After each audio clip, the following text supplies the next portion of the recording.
وافتكر دايما ان اغلب مشاكل الشغل مش بسبب نقص مهارة لكن بسبب سوء الفهم. لو انت مدير وحاسس ان في مشاكل كتير بتتكرر في شركتك زي سوء التفاهم، زي شد وجذب ما بين الفريق، او حتى اخطاء غريبة بتحصل رغم ان الناس اصلا كويسة، فخليني اقولك بصراحة ان المشكلة مش في كفاءة الفريق، لكن المشكلة في التواصل ما بينهم. خليني اتكلم معاك مش بس كطبيبة نفسية ولكن ككوتش معتمد في ادارة الضغوط النفسية، وكمان من واقع دراستي في ماجستير ادارة الابداع والتغيير. لان اي منظمة فيها ضعف في التواصل هي منظمة هتخسر وقت وفلوس وطاقة بشكل يومي من غير ما تاخد بالها. اول حاجة لازم تفهمها ان سوء التواصل مش بس مشكلة بسيطة، ده نظام كامل بيكلفك. الموظف ما بيفهمش المطلوب بدقة، بيشتغل غلط، ولما بيشتغل غلط بيعيد الشغل، ولما بيعيد بيتأخر، والتأخير ده بيضغط على باقي الفريق، فالمشكلة الصغيرة بتتحول لسلسلة خسائر كبيرة.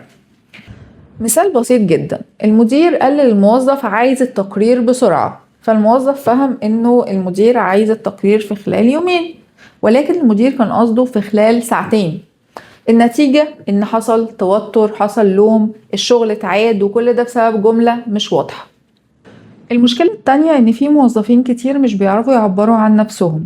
موظف محتاج مساعدة بس مش عارف يطلبها ازاي، موظف شايف مشكلة بس ساكت، موظف عنده فكرة كويسة بس مش عارف يعرضها، وده بيخلي الشركة تخسر حلول كانت ممكن توفر وقت وفلوس.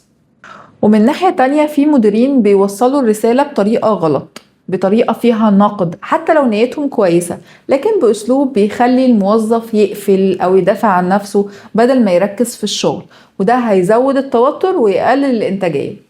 كمان سوء التواصل بيأثر بشكل مباشر على الحالة النفسية للموظف. لما الموظف بيبقى مش فاهم المطلوب، خايف يتكلم، حاسس انه مش مسموع، ده هيزود القلق والتوتر ويقلل ثقته بنفسه، ومع الوقت هيبدأ ينسحب او يشتغل بأقل مجهود. طب الحل ايه؟ اول خطوة انك كمدير تراجع طريقة التواصل بتاعتك. انت واضح، بتحدد المطلوب، الوقت، المعايير النجاح، بدل ما تقول عايز ده بسرعة قول عايزه النهاردة الساعة 4 وبالشكل الفلاني. تاني خطوة، فعل الاستماع الحقيقي، مش مجرد ان انت تسمع لكن كمان تفهم، واسأل الموظف هل انت فهمت المطلوب؟ ممكن تعيد تاني اللي انا قلته، علشان ده هيكشف لك اي سوء فهم بدري. تالت خطوة، علم فريقك مهارات التواصل. مش كل الناس عندها المهارة دي بشكل طبيعي، دربهم ازاي يعبروا عن نفسهم، ازاي يطلبوا المساعدة، وازاي يدوا فيدباك من غير هجوم. رابع خطوة، اشتغل على ثقافة الأمان النفسي، يعني الموظف يقدر يقول مش فاهم أو أنا محتاج مساعدة بدون ما يخاف، لأن الخوف هو أكبر عدو للتواصل. خامس خطوة، استخدم الفيدباك الذكي، بدل ما تقول انت غلط قوله ايه اللي محتاج يتحسن وازاي، ده بيخلي الموظف يتفاعل معاك ويتعلم بدل ما يدافع. سادس خطوة، قلل الافتراضات. كتير من المشاكل بتحصل لأن كل طرف مفترض إنه فاهم التاني، لكن الحقيقة غير كده، فاسأل وتأكد بدل ما تفترض.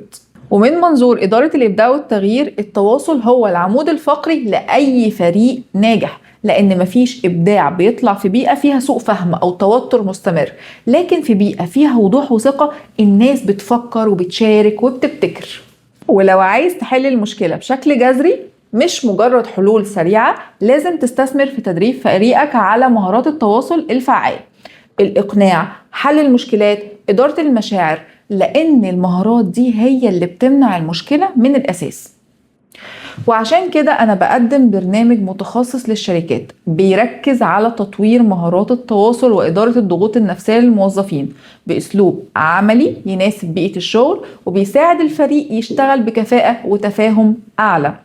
والنتيجة مش بس تقليل المشاكل لكن كمان زيادة في الإنتاجية وتحسن في العلاقات داخل الفريق وسرعة في الإنجاز. ولو عندك مشاكل متكررة في التواصل وعايز تحلها من جذورها، ابعت لنا على الواتساب وهنبدأ نشتغل مع فريقك على الجزئية دي. وافتكر دايما ان اغلب مشاكل الشغل مش بسبب نقص مهارة لكن بسبب سوء الفهم.